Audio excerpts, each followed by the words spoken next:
Good day. My name is Jordan. I'm a daughter, doula, and disciple, always in training. So don't at me, please. Learning and growing and sharing what and how I do along the way. Today, I wanted to come on and talk about my recent trip to Halifax, Nova Scotia, where I got to attend the International Black Health Conference. Big shout out to Dr. Ingrid Waldron, who got me a ticket to the event. She is a Black woman extraordinaire, academic, out of MAC, does so much really good work about or in the Black wellness and health space, is just an inspiration on a lot of levels, and so grateful that she sits on the steering committee for our project over at CommUNITY Doulas. So big up Dr. Ingrid Waldron, and thank you so much for the ticket. Boom. So key take, listen, the word was good. There were so many things that were so interesting. Lots of lights were going off, and I really enjoyed all the conversations that were there. I wanted to know 3 key takeaways from each of the conversations, just something that you can go home with, that I went home with, that might add value to your practice, your life, or whatever. So yeah, so the first keynote was Dr. Natisha Massaquoi. Honestly, Toronto legend, like local legend, over 25 years at Women's Health and Women's Hands in the executive director role. She is now an assistant professor at University of Toronto, specifically Scarborough campus, and just does really good work around health equity, and is a leader in the space in the city, which means in the province, which means in the country. So big up Dr. Natisha Massaquoi. 3 points that I took away from her talk were: 1, every single space where you see Black flourishing and freedom in this country was hard fought for. Amen. Amen. When I heard that, I was like, preach! You know, like I was so moved by that, because it really confirmed so much for me in terms of like the way that I see freedom and the way that I see flourishing in my own life. And I know that it's not easy and it's not free. Number 2, the key elements of white supremacy or white survivalism, depends on who you ask, in relation to Black bodies comes down to 3 key elements. That's 1, containment; 2, expulsion; and 3, extermination. And you just sit with those 3 words, you know, like, again, these are all down in the notes below, but it's just like, yikes, that's a fact. And so just kind of like thinking through in your own experience, in your own practice, how those themes show up, and how you go about dismantling those systems, and remembering that those are 3 components rather that you're going to have to come into contact with. So I thought about that in my own body and the ways that I've been managed over the course of my life throughout various systems. Number 3, few/poor choices, lead to poor health outcomes. So when you're trapped or confined rather to a low-income housing unit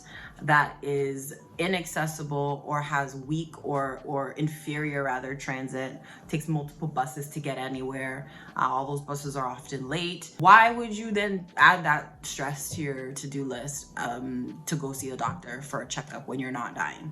You know? And so that not checking in plays a role in the way that you experience life, 1, but 2, your health is at risk and it is more likely to deteriorate if you're not attending to it regularly because it's inconvenient.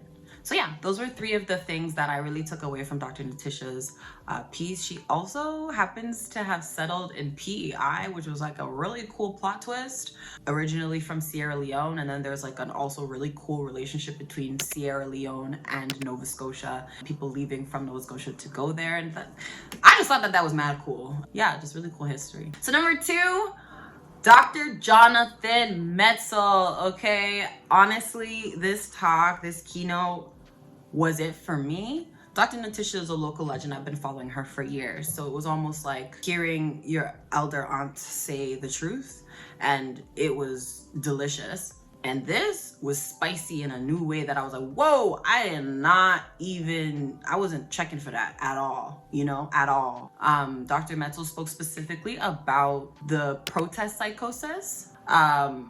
And it was really about how schizophrenia became a Black man's disease. And I could go on for about 37 minutes just about this talk, but I won't. I will, though, give 3 points that I took away. Number one, how medicine evolved and is impacted by biases. Like, that theme is clear, we know that, but the way that he illustrated it was so cool. Particularly, he focused on schizophrenia and how schizophrenia evolved from a white woman, stay-at-home mom's mental disease to an angry Black man's disease. And he kind of took us on a journey through the way things were categorized in the DSM and the way that it grew into new categorization as symptoms in the DSM over time, and how it increasingly became a box to put Black men in. And I was just like, leading into the second point around how media plays a role in the influence on medicine, and how people with the powers that be, they're all working in collaboration with one another, and the collaboration is to support white supremacy and or white survivalism, which is to ultimately contain, expel, and exterminate Black people by every and any means necessary. And so one of the major means that they use is medicine and media. And to see the depiction of schizophrenia over time, over like a short period of time, so from the 20s to the 60s, around the civil rights era, was shocking. Okay, so it started with the, like, he shared a movie. I'll put it somewhere because I can't remember the name, but he shared a movie, and it was like this white woman who was home and her husband took her to an asylum, and then in the end everything was better. She went home with her husband. And then another movie that was about a man who was being charged up politically with the words of Malcolm X and Martin Luther King, and those two were synonymous in the 60s in terms of like being dangerous, and how he became increasingly more violent and dangerous. And so, I'm working with the light here, yikes. And he ended up being committed to an institution. And so I was just like, geez, this is so brilliant, because it really showed how medicine and academia seem to be over here and pop culture and media seem to be over here. But in reality, white supremacy is going to white supremacy, and they are going to join forces and collaborate to accomplish their goals, which are always to suppress and oppress los pueblos, okay? That was very dope, or very interesting rather. We're talking about psychiatry, so gotta be careful. Number 3 was around the transformation. Like, one of the key themes that he talked about that was so healthy was around structural competency, right? And how structural competency is necessary understanding in tandem with cultural competency. The cultural competency is a really big and sexy buzzword at the moment, but cultural competency is feckless without structural competency.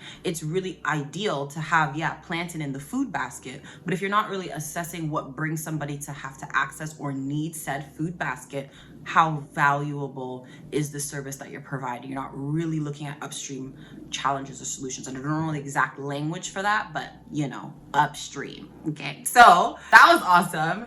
And so the third one, thinking about that structural competency piece, he illustrated the transformation from asylums to prisons, and how people were being, so it went from like a treatment model, right? So people have schizophrenia and they're sick and, they need help, asylum, into an incarceral system. So from a treatment model to a punishment model, and from an asylum to a prison.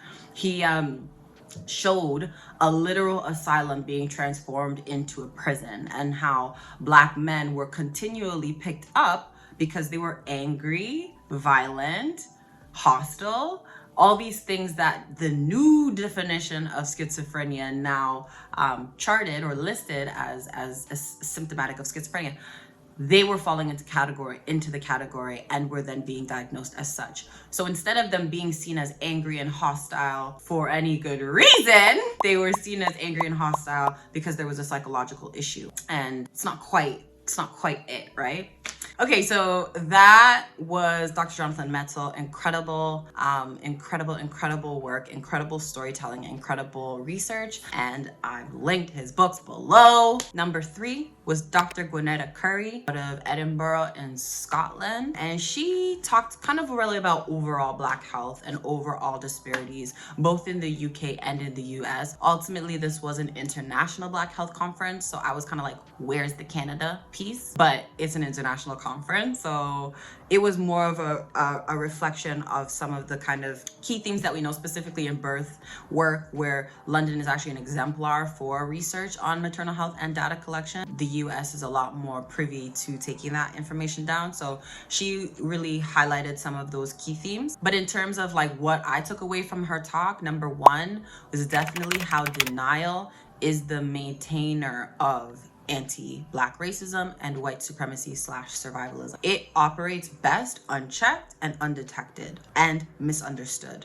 So when it's misunderstood, it's often denied by both Black and white people alike. And so she kind of showed us how, or she kind of mentioned rather, how denial is part of the perpetuation process, how dangerous the process in and of itself is against Black body, the withering that it causes, the allostatic load that it causes, all these things that ultimately deteriorate our health. Number 2, I liked how she pointed out and made sure to focus on the responsibility that we have as people to push against the notion that there's a genetic or biological difference in us that is at the root of why we're seeing the health disparities that we do.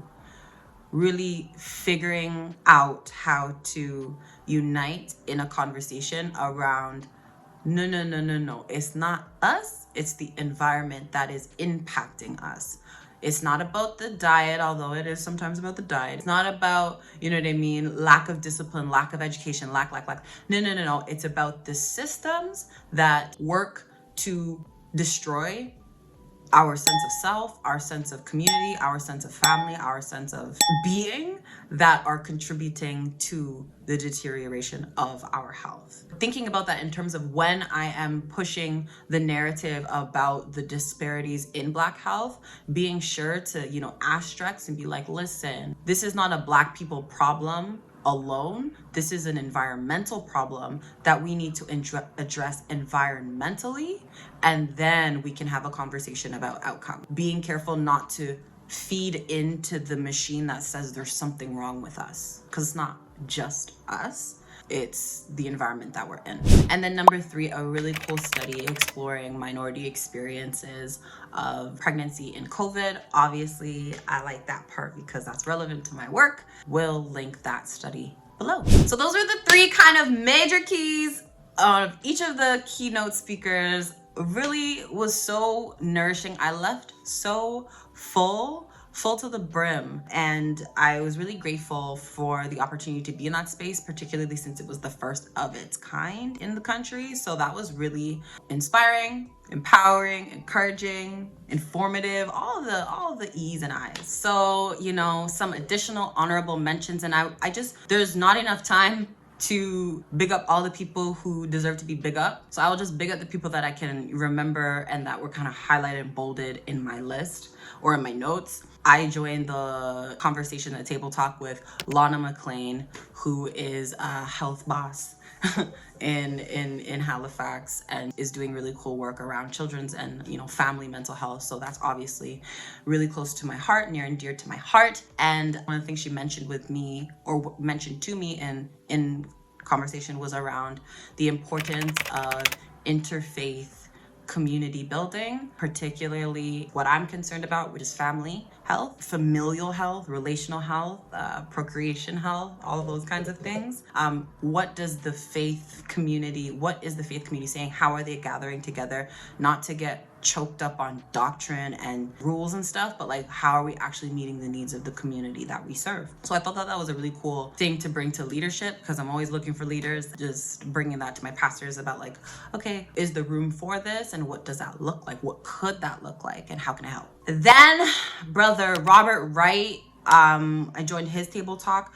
He had a lot of good things to say. He's really just a Chesterfield full of gems. But the one thing that he said that really stuck with me was the identification of a gap is a call to service. So when you notice that there's something missing, your noticing it is the call. You got to do something, or you got to serve in some way to meet the needs where that gap is. And so that really stuck with me, because sometimes I really be like, why am I even doing all this? Like, who asked for this? Nobody asked for this. But that was really confirming in terms of like, you seeing that there's a gap is the call that says you're supposed to show up in this space. And so I loved that, and I really tucked that in my pocket, and I'm keeping it. So that's just my recap. I mean, hopefully that added some sort of value for those who were unable to attend, and for those who were able to attend, having a little bit of a synopsis. And so yeah, that's it. That's all. I'm gonna head off because it's getting a lot darker.